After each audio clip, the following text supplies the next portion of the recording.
afternoon and a warm welcome to Sunshine Report. Kunle Ariyo is my name. Ondo State Governor Loki Aiyedatiwa has called for proactive homegrown solutions to reduce Nigeria's dependence on imported fuel and lower domestic fuel cost.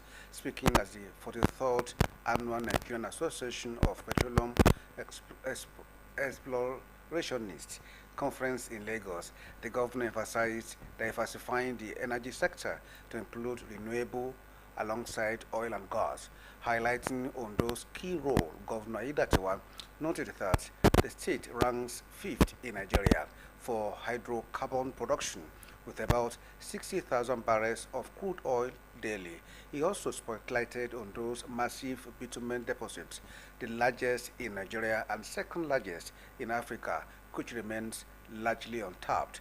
The governor commended NIM's leadership and welcomed incoming President Mrs. Olajumoke Ajayi, an indigene of Ondo State, quitting our success. The conference attracted policymakers, industry experts, and stakeholders across the petroleum value chain.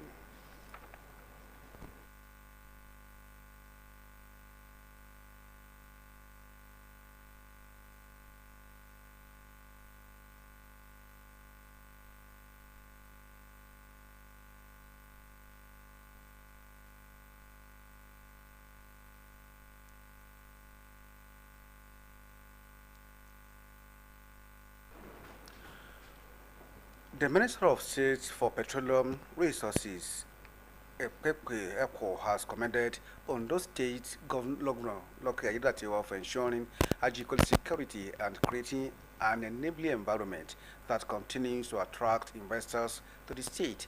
The minister gave the commendation at the Government House, Alabaka, Akure, after inspecting the Supertech methanol and harmonious plant in Ore, or the local government area of the state. He emphasized that the initiative aligns with President Bola Tinubu's directive to enhance Nigeria's abundant natural gas resources to drive economic transformation and industrial development. He congratulated Governor Aiyedatiwa for hosting the first methanol production facility in the country, noting that the Nigerian National Petroleum Company (NNPC) is expected to leverage such investments to enhance upstream operations and promote value addition in the gas sector. Governor Aiyedatiwa appreciated the minister's visit and lauded the Ondo State Development and Investment Promotion Agency (ONDIPA) for removing bureaucratic bottlenecks that often discourage investors. The governor highlighted the growing number of industrial projects facilitated through ONDIPA, including a 500,000 barrel per day modular refinery and a petrochemical plant for fertilizer production in a larger local government area. Aiyedatiwa identified the Southern Central District as the state's economic hub, rich in oil, gas, and mineral resources, with ongoing projects such as the proposed deep sea port and the Ondole Industrial Hub, where cassava is being processed into ethanol.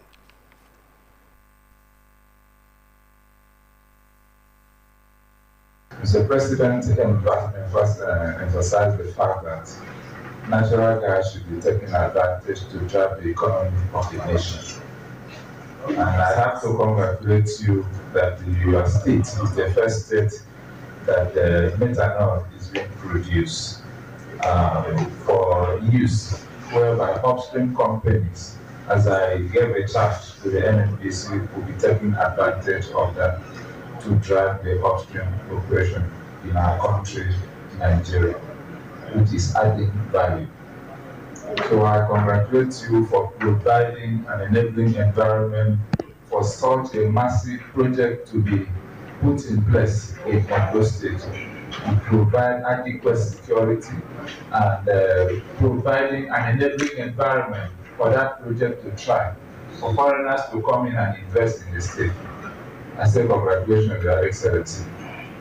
That is what all other states should imbibe, so that we drive the economy of the nation in the direction it should be. I've come to see the good things in your state, on my returning, I will go and prove, Mr. President, that this project needs to be commissioned. The raw material is there, permanent. So some of these things we have, we are going to market or boost it to the world, so that those who are looking for a destination to invest can look at that direction, so that the economy obviously can grow, the people also can benefit maximally.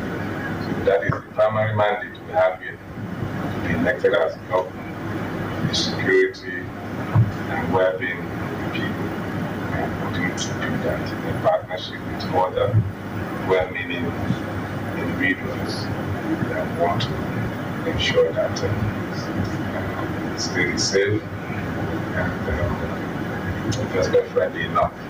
We know that we are not fully there yet. We're going to strive in terms of other infrastructure. The roads, thank God, the federal government is now in the road industrialization of Osrc to Akure. It's because you went on a front. There's no way you could have got into that location without passing through that route. And it's very, very important because the airport is in Akure. It's not everybody that can afford a chopper. So dualization is already ongoing from Akure down to Republic.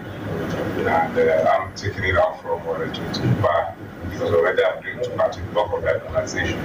So that even when you fly into Akure within an hour, you should be able to travel a very good road down to the southern central where, like I said, where this state is trying to decide.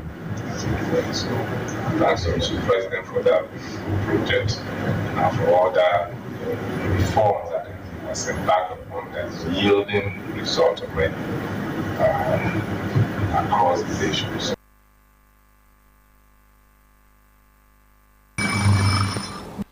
The governor further disclosed that his administration is working to enhance the state's infrastructure, including the dualization of the Ore-Okitepokwa-Ibokoda road corridor, while the federal government undertakes the dualization of the Akure-Ore highway. As the year gradually draws to a close, a wave of relief is sweeping through markets across Ondo State as the prices of key food commodities begin to drop. This brings a ray of hope to consumers who have endured months of price hikes and inflation. According to an Osrc market survey, rice, Nigeria's top staple food, now sells between 50,000 and 60,000 naira per bag. Our correspondent Abidemi Akinrotoye reports. At Ojaoba Market, the art of commerce in Akure, the environment is as lively as ever. Traders calling out to buyers, trading echoing through the air, and the scent of fresh produce and spices filling the surroundings. But behind the vibrant scene is a quiet transformation. Food prices are gradually falling. Bags of rice now stand neatly in rows with fresh price tags. Cooking oil are slightly cheaper and buyers are returning cautiously but curiously to the stores they once avoided when prices soared. Traders confirmed that items like rice, beans, garri, palm oil and vegetable oil have dropped noticeably in price. Yet, despite this welcome change, many lament that patronage remains low as buyers are still struggling with limited purchasing power. Rice now, they are selling 50,000. But you have pure Nigerian rice. That pure Nigerian rice now, buy 57. We also sell 60,000. And the beans are come down now, but there's no money because the market is very good. Like foreign rice, that foreign rice now is 80,000 naira per bag. And the bag of beans now, we are buying 90,000 naira. We have dry one, we have new one. So new one are selling 85,000 naira, and the dry one is around 100,000 naira. Once you don't cut down now, rice, the garri, or everything, when you say best in the shop, now everything don't cut down. Like now, we dey buy garri now 400 naira. Before now 800. Now we dey buy at 400. We dey buy at 350. You dey see tomatoes now, rodo don plenty. Rodo 500 herself, not be use and finish. This is don't cut down, true. But money don't cut there to take buy am. Some sellers, however, raised concerns that not everyone is adjusting prices accordingly. They allege that a few traders are holding onto old prices, creating disparity, causing tension among sellers and making buyers suspicious. Àkúrẹ́ nìkan gbé àwọn orders kìíní gbogbo nǹkan ti pọ̀. Àkúrẹ́ nìkan ni wọ́n fẹ́ kán mọ̀ pé nǹkan ti pọ̀. Ní pé ọ̀pọ̀lọpọ̀ àwọn mọ́là tó ń gbé àwọn local rice yẹn wá, olówó ń jẹ́ ká ṣìírí tú ló ti jẹ́ kán mọ̀ pé àwọn kan ti wálẹ̀ díẹ̀díẹ̀. So àwọn kan ti wá bọ̀ tàwọn tó tọ́ fẹ́ jẹ́ kán mọ̀ pé nǹkan ti wálẹ̀. So kán bá wọn sọ̀rọ̀. Rice yẹn kò lókùúta dry rice ni, ó dẹ̀ wà òkè dáadáa. Ibo yẹn dẹ̀ ń tà ní títì. Last week Sunday ó tà ní 18, àná báyìí ó tà ní 2,000. Bẹ̀tí láàárín ọjà ibi tá a wà níbí wọn ò lè tà ní 2,000. Wọ́n ń fowó sí. So àwọn àbòkí yẹn ló jẹ́ káwọn èèyàn máa rí rice rà díẹ̀díẹ̀. For buyers like Bola Adejo, the situation brings a sigh of relief. She said the current price drop has made food shopping less stressful and more affordable, a sign that things might finally be turning around. I think everything is okay now. Like before now, this Ororo, we are buying it like 100 plus, 110, but now we are buying 64,000. So some of the things come down. So we thank them.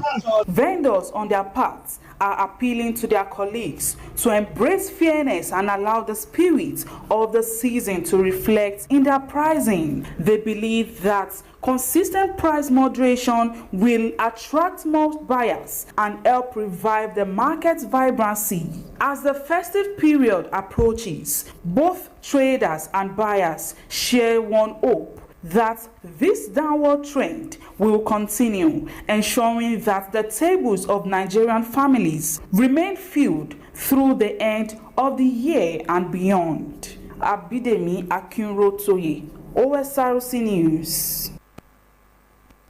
The Director General of Osrc Media Group, Kenneth Odushola Stevenson, has announced that the organization has been revitalized for greater efficiency and competitiveness through reforms implemented over the past 10 months. Speaking at the induction ceremony for 40 newly regularized and recruited staff, Odushola Stevenson said these developments align with Governor Aiyedatiwa's Our East agenda, which focuses on empowerment through human capital development. He congratulated the regularized employees for their patience and dedication, urging them to maintain their commitment, and welcomed the new recruits, encouraging professionalism and fresh ideas to advance the group's mission. I say just the next thing is say your name and then I'll continue and you read with me.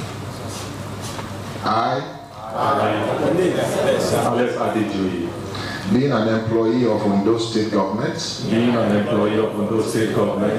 swear that I will not directly or indirectly communicate or reveal any matter of any person. Distinguished colleagues, I warmly welcome the new members of staff that are coming into Osrc family. It is with immense pleasure and profound gratitude that I address you on this momentous occasion as we gather to celebrate a new chapter in the annals of our esteemed organization, where capacity building is a cornerstone of Governor Lucky Aiyedatiwa's administration and visionary Our East agenda, emphasizing empowerment through human capital and human resource development and skill enhancement.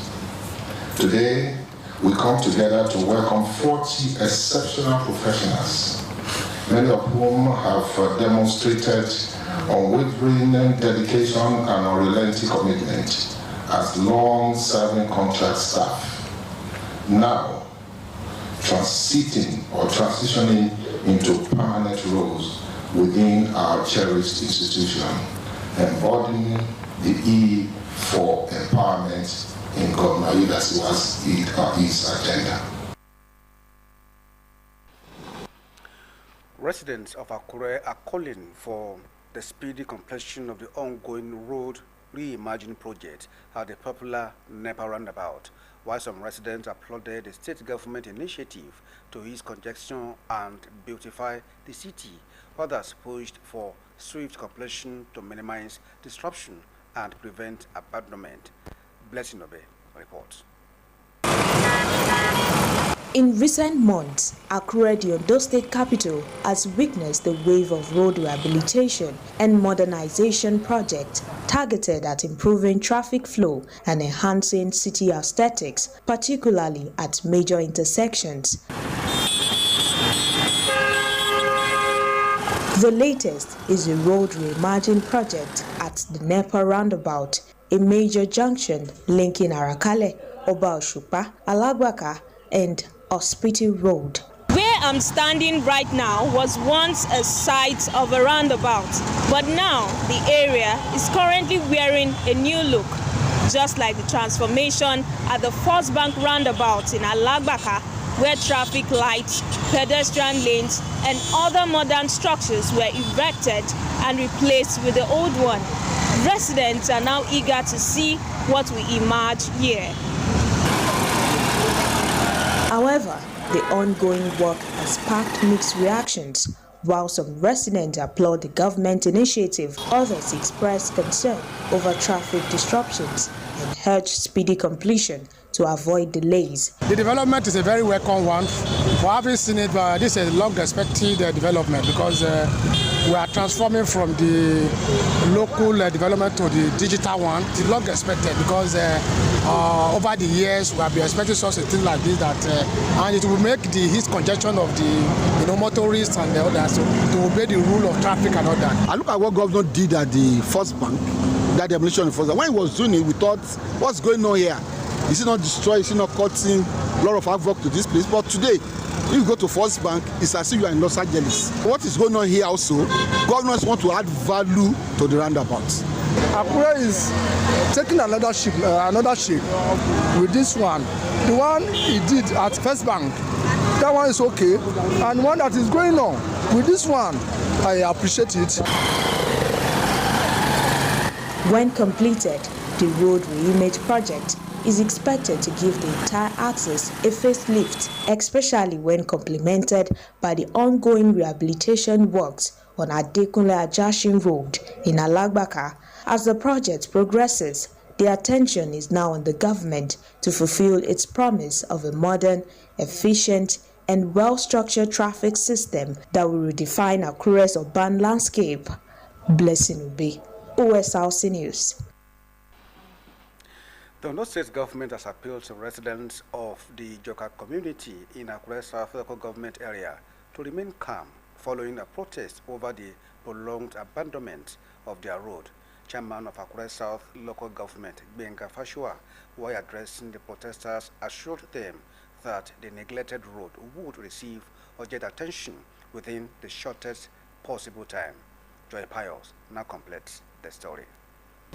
Across Ondo State, several major road projects have been completed or are currently underway, underscoring the government's commitment to improving mobility and boosting economic growth.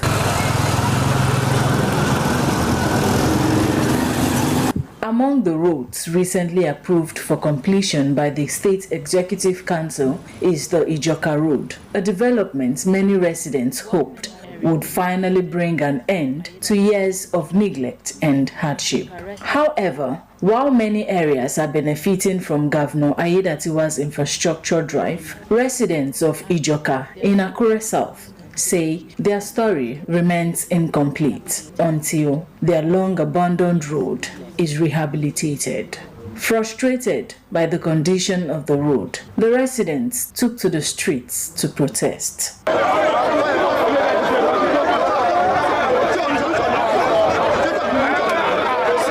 The youths blocked the busy road, leaving hundreds of commuters stranded. The protesters, who came out in large numbers, expressed their displeasure over the condition of the road, saying it has been left unattended for too long. They called on the government to take urgent steps to rehabilitate it and ease their suffering. You should have mercy on us and do this road for us, because he's our brother.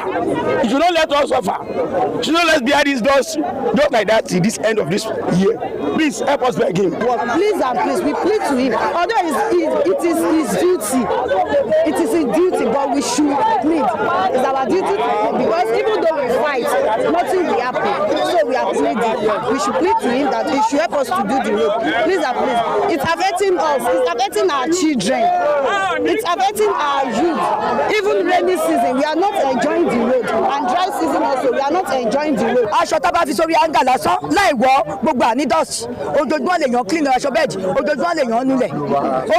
Even those orí chef concept DVD gbogbo ẹ̀ dust yàbò. Adétòdó wọn dẹ̀ rẹ́dí láti máa ṣe ìgbà òjò báyìí. Accident máa pọ̀ lọ́nà ẹni. Ẹ̀rọ ẹni mi tá gbé wá sí fámà tá gbé lọ sí Abitoye tá máa gbé lọ sí State Hospital. Tí wọ́n dẹ̀ ní àtẹ̀ láti rẹ́dí láti dáyàn lóhùn. Kò yẹ kó rí bẹ́ẹ̀. Bá aṣọ lọ yìí nǹkan tá a fẹ́ kàn nìyẹn. Àwọn èèyàn tí a bá wọ àwọn èèyàn sí wọn lè lọ bí iṣẹ́ wọn lè ṣe kankan. Wọ́n tún wá wọṣọ white. Ẹ wò mí sí bẹ́ẹ̀ sí. Mo lọ sáàtì mi ilé wọṣọ tó wù mí. Because I want to face the dust. That's what mo wọṣọ tí mo wọ̀ yìí. Chairman of Akure South Local Government, Benga Fashwa, addressing the protesters, assured them that their grievances would be addressed promptly.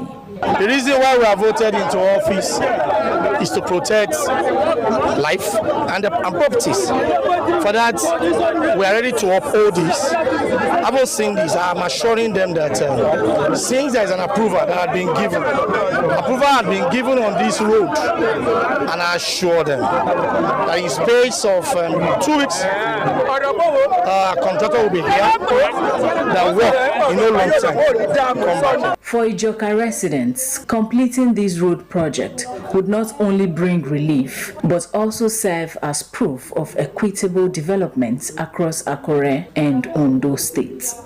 Joy Pius, OSRC News. Professional accountants in Ondo State have been reminded that integrity, equity, and fairness are key in delivery of their services as professionals. Speaking at International Accountant Day 2025 in Akure, the Chairman Institute of Chartered Accountants of Nigeria, Ondo State Society, Mr. Ezekiel Oke, described accountants as the soul of businesses which the economy revolves around. Hence, the need to uphold integrity, fairness, and equity in the discharge of their duties. Joy Pius reports that the event kick-started with a health walk by members of Institute of Chartered Accountants and Association of National Accountants of Nigeria. Her report. Every year on November 10, the global accounting community, including Nigeria, marks World Accounting Day. The day recognizes the role of accountants in maintaining accurate financial records and providing the data and insights that guide businesses to success. Commemorating this year's event, professional accountants within Akure kickstarts the event with a health walk, which begins from the Akure Town Hall through Ojaba and to the Adigbeni Cultural Event Center.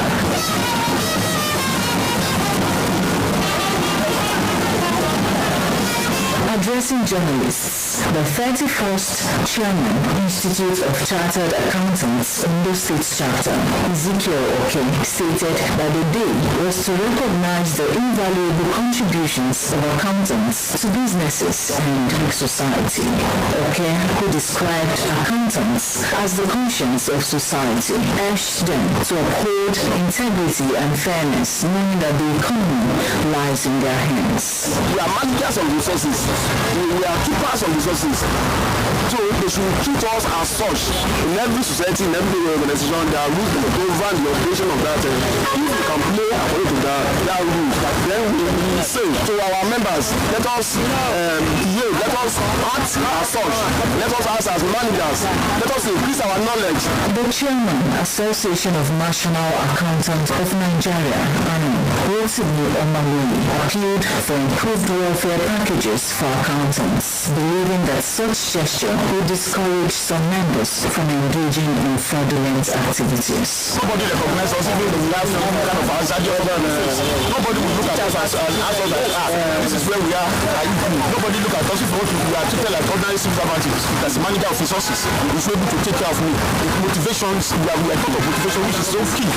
Others, including the immediate vice chairman of ANAM, Mudipo Moloja, called for regular training and retraining of members for optimal performance, stressing that the profession is dynamic. I would also want to tell my professional colleagues that whatever they are doing, they should be all and do.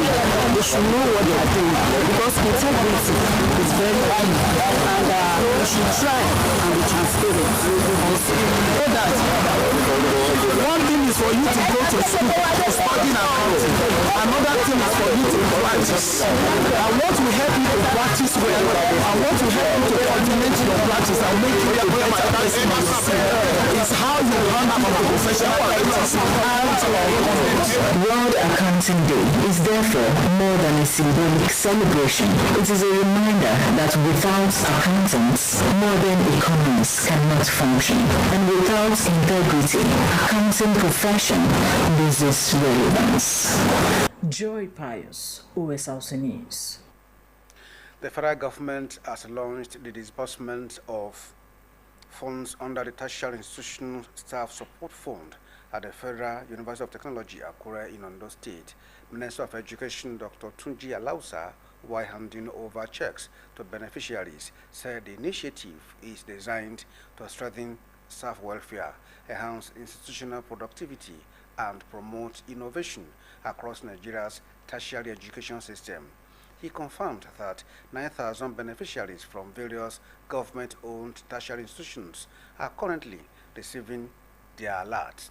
Omoni Olambeji has details.